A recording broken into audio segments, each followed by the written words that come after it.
সারাদিন পরে চলে আসলো নতুন আরেকটা ভিডিও নিয়ে। আশা করি সবাই ভালো আছেন। দেশ বিদেশ থেকে যাই যেটিন দেখিচ্ছেন সবাইকে অসংখ্য ধন্যবাদ। তো দেখেন আজকে কিভাবে শুটকি ভর্তা করি। অনেকেই তো অনেক রকমভাবে শুটকি ভর্তা খাচ্ছেন, আমার মতো করে একদিন শুটকি ভর্তা করে দেখেন কেমন লাগে।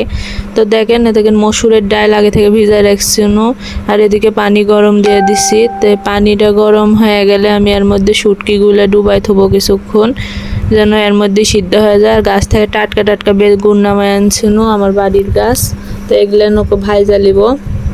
তো পানি দেখেন বলো ফুটে গেছে, এর মধ্যে শুটকিগুলো তাও 10 মিনিটের মতো ভিজাই থুয়ে দেবো। আর এই ফাঁকে আমি বেগুনগুলো ভাইজা লিব। ওটি এই পিঠ ওই পিঠ উল্টায় পাল্টায় ভালোভাবে সিদ্ধ করে ভাইজা লওয়া লাগবি।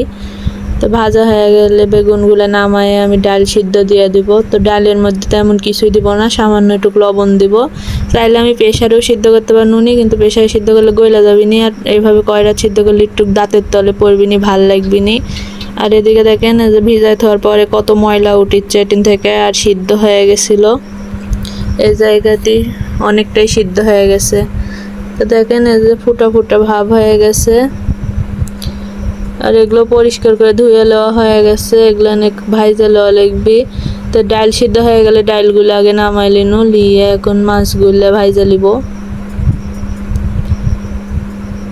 একটু কোড়া কোড়া করে ভাইজা লওয়া লাগবে, যার কারণে আমি একটু লবণ দিয়ে ভাইজা লিচ্ছি এটি, যেন শুটকির মধ্যে লবণগুলো ভালো করে ঢুকে।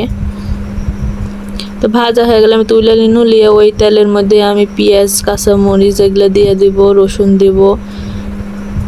তো দিয়ে দেখেন এগুলো কোড়া করে একদম বাদামি রং করে ভাইজা লওয়া লাগবে।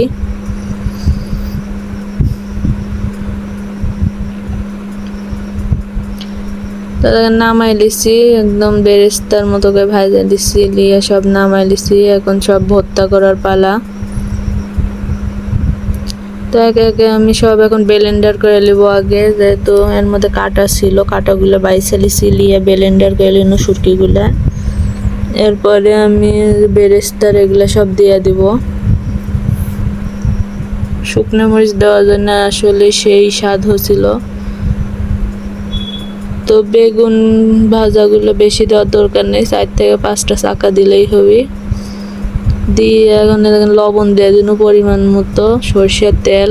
আপনারা চাইলে কাঁচা পেঁয়াজটাও দিতে পারেন, আমার কাঁচা পেঁয়াজ আমি খুব একটা খাই না দেখে দিয়ে নিকো। তো এভাবে জইটা সাপটা মাখায় নিতে হবে, নিয়ে একটু লেবু দিয়ে দিবেন যেন শুটকি মাছের গন্ধটা না লাগে। তো এভাবে ভর্তা করার পরে ভাত দিয়ে খায় দেখবেন সেই স্বাদ, নিমিষের মধ্যে এক থাল ভাত সব ফুরাই যাবে নি। তো ভিডিওটা যদি ভালো লাগে অবশ্যই লাইক কমেন্ট করবেন, আর যারা ইউটিউব চ্যানেল থেকে দেখেছেন চ্যানেলটা সাবস্ক্রাইব করে দিন। আজকের ভিডিও এ পর্যন্তই, ধন্যবাদ সবাইকে।